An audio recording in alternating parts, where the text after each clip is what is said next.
for today's video, tayo po ay maglalaga ng pata. So, bago po natin siya totally pong lulutuin, pakukuluan po muna natin siya at itatapon natin yung unang kulo. Ayan. So, ayan, mainit na po yung ating tubig.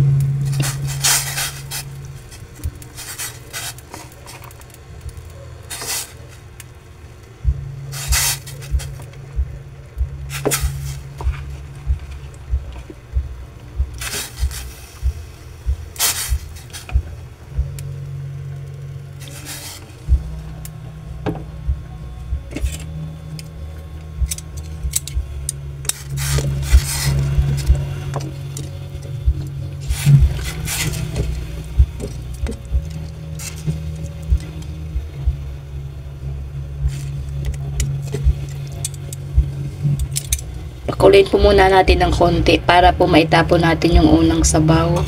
Kasi po, syempre po, paa. Yan. So, ayan, kumulo na. Tanggalin na po natin isa-isa. Kasi po, madumi po yung bula.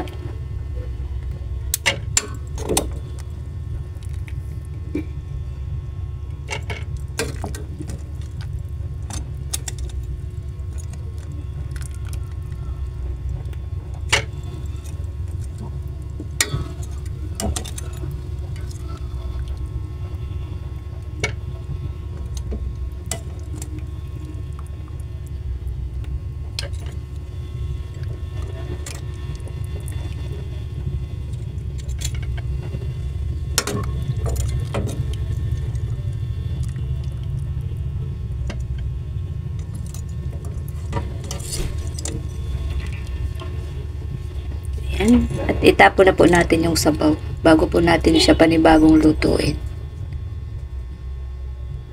So, habang inaantay po natin na totally po siyang lumambot, ilagay na rin po natin yung ating sibuyas po, ang ating pamintang buo,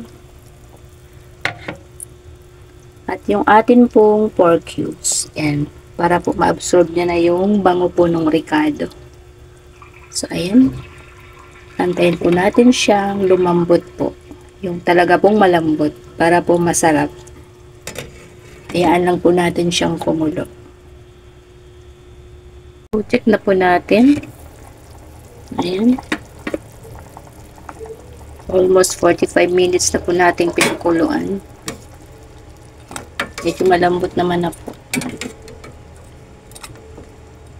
Nilagyan ko po pala yan ng luya. Hindi ko po napakita kanina. Para po mabango. So, lagyan na rin po natin yung ating saging saba. Yan. Wala po tayong nabiling mais. Saging lang po ang nabili ko. Yan. Habang pinapalambot po. Takpan po natin ulit.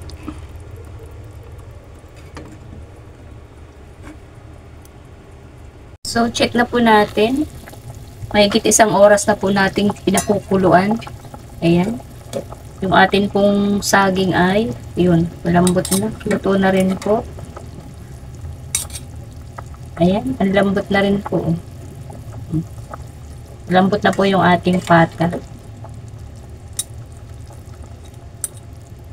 So, timplahin natin.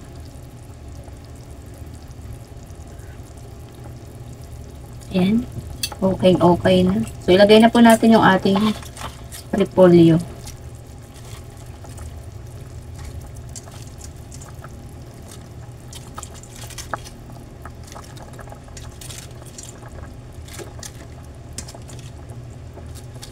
Ayan.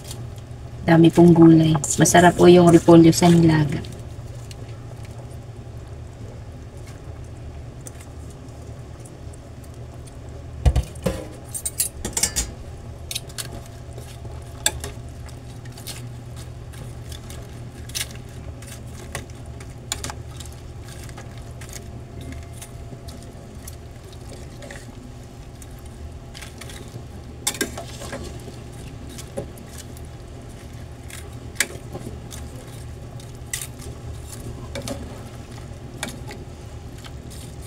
Hindi lang po yung aking isinabaw kasi tatatlo lang naman po kaming kakain.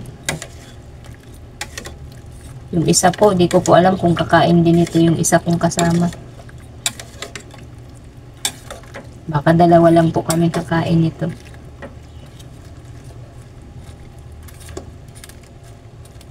Ayan. Pakuluin na lang po natin ng isang kulo. At hahanguin na po natin. Luto na po yan. So, ito na po. Luto na po yung ating nilagang pata. Ayan. Nausok pa po. With saging na saba. Wala po tayong nakitang mais. Kaya saging lang po at repolyo yung ating naisahog na gulay. So, yan. Hanggang dito na lang po. Maraming salamat po.